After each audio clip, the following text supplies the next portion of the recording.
On est aujourd'hui avec Charles Philibert Thibouteau, athlète de cross-country et d'athlétisme. Charles, tout d'abord, je veux dire que toi et moi, on allait à la même école secondaire. Ouais. Et à ce moment-là, tu jouais plus au soccer. En tout cas, dans mon souvenir, tu étais un athlète de soccer. Comment t'as migré vers la course? C'est ça. Mon sport préféré, dans le temps, c'était le soccer. Ouais. Mais à chaque année, à cause de ma bonne endurance, mon prof d'éduc m'obligeait à participer à l'athlétisme et au cross-country.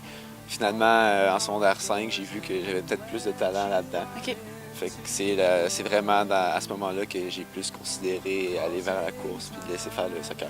Tu as commencé à courir pour le Rougeur en 5e secondaire. Oui, c'est ça. En fait, si je voulais courir plus que juste 2 fois par année dans le temps des championnats. Donc, je suis rentré dans le club civil du Rouge-et-Or. Le coach dans le temps m'avait recruté.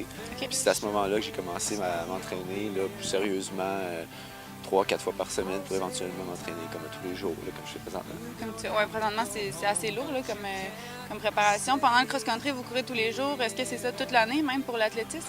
On essaie de courir tous les jours, le plus possible, sauf qu'en cross-country, on augmente notre kilométrage aussi des courses de 8-10 km. Donc, ces temps-ci, il y a des gens qui peuvent me voir courir 2 fois par jour, là, je dirais. Là, tu en es à ta 3e année en ce moment pour le Rouge-et-Or. Le club d'athlétisme a vraiment pris un autre virage. Là. Vous êtes plus soudés. Veux-tu me parler un peu de ce changement-là? Comment ça a pris forme?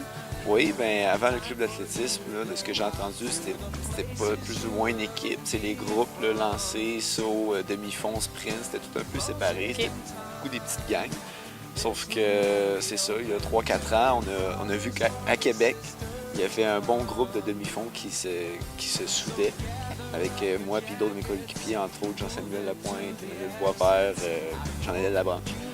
On a décidé que on voudrait rester à Québec pour effectuer notre parcours universitaire. Fait que c'est ce noyau-là qu'on est parti pour faire tout d'abord une bonne équipe de demi-fond avant tout.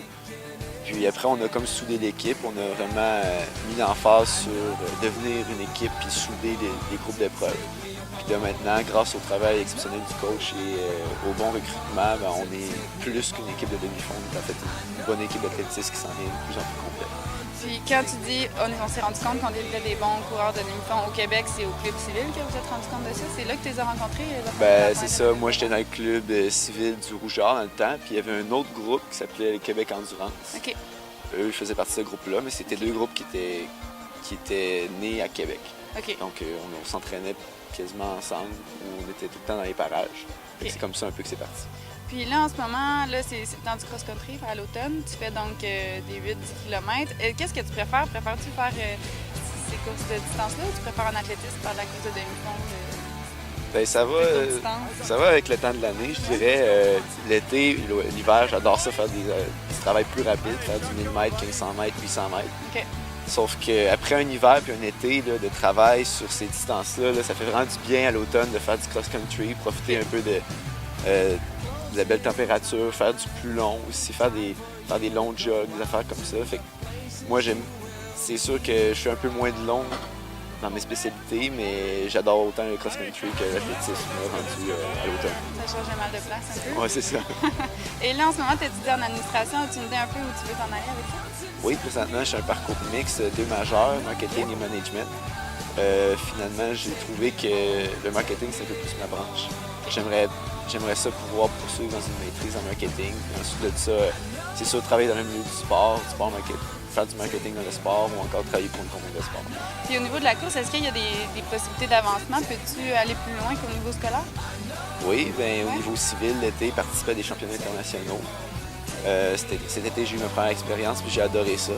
Donc, après l'université ou pendant l'université, ça serait de passer à travers différentes étapes comme aller aux universiades, faire un panaméricain, puis on ne sait jamais, peut-être un jour faire un mondial ou une olympique. Est-ce que c'est ça que tu vises, les Olympiques, au final? Je me mets pas ça comme but ultime, parce que j'ai vu beaucoup de gens avoir ça comme rêve, puis ils n'étaient pas nécessairement de niveau, puis mettre toute l'emphase là-dessus, je pense pas que c'est bon pour le développement physique et mental d'un athlète. OK. Donc moi, j'y vais vraiment étape par étape, puis si je me rends, c'est tant mieux, puis c'est sûr que j'adorais ça. Parfait, on te le souhaite, Charles. Merci beaucoup. Merci beaucoup. Go finisher! Let's go, buddy! Come on, big finish! Accès Rouge-et-Or est rendu possible grâce à la participation d'Ameublement Tanguay et du Bureau du recrutement étudiant.